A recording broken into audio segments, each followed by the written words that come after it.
चंदन का पेड़ पूरे संसार में अपनी सुगंध के लिए जाना जाता है, पर यही संसार अक्सर भूल जाता है कि उस चंदन के वृक्ष पर संसार के सबसे जहरीले सांप होते हैं। इसलिए बाहर से अत्यंत मीठा बोलने वाला व्यक्ति अंदर ही अंदर शत्रु का भाव भी रख सकता है। इसीलिए सोच समझकर ही किसी पर विश्वास करें। फायदा सबसे गिरी हुई चीज है, लोग उठाते ही रहते हैं। जिसे जाना है उसे जाने दो, वो अगर आज रुक भी गया तो कल चला ही जाएगा। प्रेम कभी भी अपनी जरूरत पूरी करने के लिए नहीं होता। प्रेम हमेशा एक दूसरे के सुख दुख में साथ और भावनाओं को समझने के लिए होता है। जब धन कमाते हैं तो घर में चीजें आती हैं, लेकिन जब किसी की आप दुआ कमाते हैं तो धन के साथ खुशी, सेहत और प्यार भी आता है।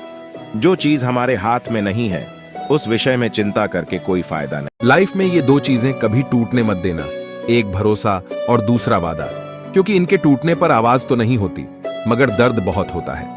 याद करना और याद आना दोनों बहुत अलग बात है।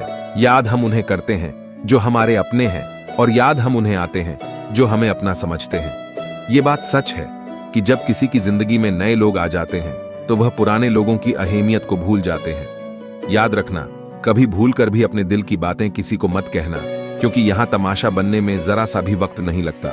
वादा तभी करो जब निभा सको, वरना वादे किए बिना भी रिश्ते निभाए जा सकते हैं। कोई अगर दूर जाता है तो तकलीफ उतनी नहीं होती जितना कि कोई अपना धीरे धीरे दूरियां बनाने लगता है। जब बच्चे थे तब सोचते थे कि हम कब बड़े होंगे, और जब बड़े हो गए तो अब लगता है कि काश हम बच्चे ही होते। भूल जाओ उन्हें जिन्हें तुम माफ नहीं कर सकते, और माफ कर दो उन्हें जिन्हें तुम भुला नहीं सकते।